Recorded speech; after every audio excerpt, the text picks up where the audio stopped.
Well, getting here has been a big challenge for most people, with Northern Europe being snowed in. Even Parisians having trouble to actually get to MIPIM, which is the first time that I can remember transport being a problem. That aside, I think the dominant theme is just sort of quiet confidence amongst people, the sense that after the great financial crisis and all of the repercussions that had in the real estate markets for many years, we're now into a phase where people can have a bit more confidence in the underlying tone of markets, where the developers are back looking for projects and actually beginning to execute, raising money and putting spades into the ground again, all of which is good, positive change. So I think there's just a quiet, confident tone, which hasn't been here in prior years. I think the critical thing, if you look at the way we look at across the world, across the three major regions, there's a real steady recovery underway in the US. A lot of momentum. GDP growth in the US will be about 3% this year. That's sort of up from sub-2 last year. And what we see is that amongst our corporate and our investor clients, we see that they're gradually moving in from the coastal cities, New York, Boston, Washington, San Francisco, LA. They're moving into the heartland of America, and so the recovery there is getting more broadly based, both geographically and across industry sectors, where it's moving from just the tech and the medical and the educational areas into a more broadly based economic recovery. So the good news from a world perspective is that the American economy is going well. That's a third of world GDP. That's good for the world as a whole. So that's one good trend. I think Europe, the sense here is that gradually the European banks and politicians are getting to grips with the euro crisis. It's not being solved, far from it still. It's a multi-year process, but they've learned how to manage it. So the world in general and the world of real estate, in our case in particular, is getting a little more confident that the underlying tone in euro and euro land is one of managing the situation and not hopping from one crisis to the next.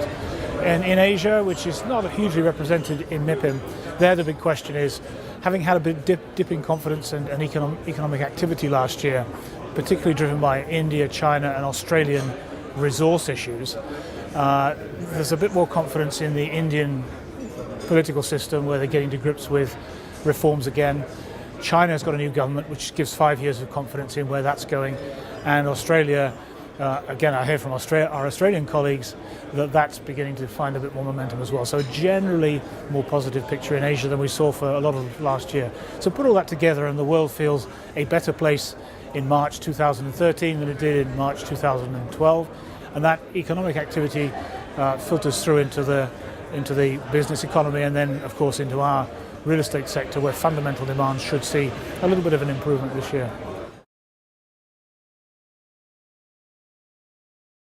I think we worked really hard. I mean, it's very interesting. We last year in Jones Lang LaSalle had a Europe budget, which I thought was pretty ambitious, and we actually beat it. And what that said is that, to me, was that despite difficult economic conditions, challenging markets, there's money to be made, there's progress to be made. And if that counts for us as a broad provider of services to real estate, that will be the same trend for the real estate sector as a whole, i.e. there's good money to be made, but you have to work hard at it. And I think that's the real message for our investor clients and our corporate clients. They need to do different things. The investor clients need to be working really hard on finding and underwriting deals. Corporate clients need to be working hard on their efficiencies and the way they're using space and thinking ahead, really, because this recovery, which is sort of hesitant, but it'll pick up momentum, it's going to mean at some point, against limited supply of space in either the office, industrial or retail sectors, it's going to mean that at some point there'll be a demand crunch and a supply shortage, and we'll see quite frothy markets in a year or two's time.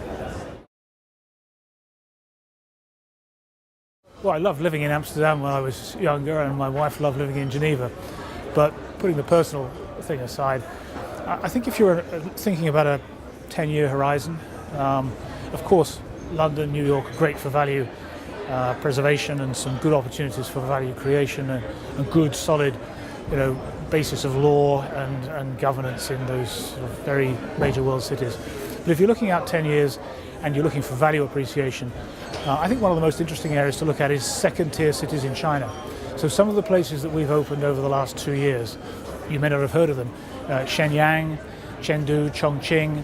This year we'll be opening in Xi'an and Wuhan. These are cities of 10 million people, or very soon will be, with major economies in and of themselves. And investments in those cities, owning assets in those cities, is going to give everyone a tremendous growth potential over the next 10 years. Growth because those economies are growing, and growth because steadily more people are moving into those secondary Chinese conurbations. So everyone knows the Beijing story and the Shanghai stories. They're the major first-tier cities, but look just below that, there's some really major growth opportunities there. But you have to know what you're doing.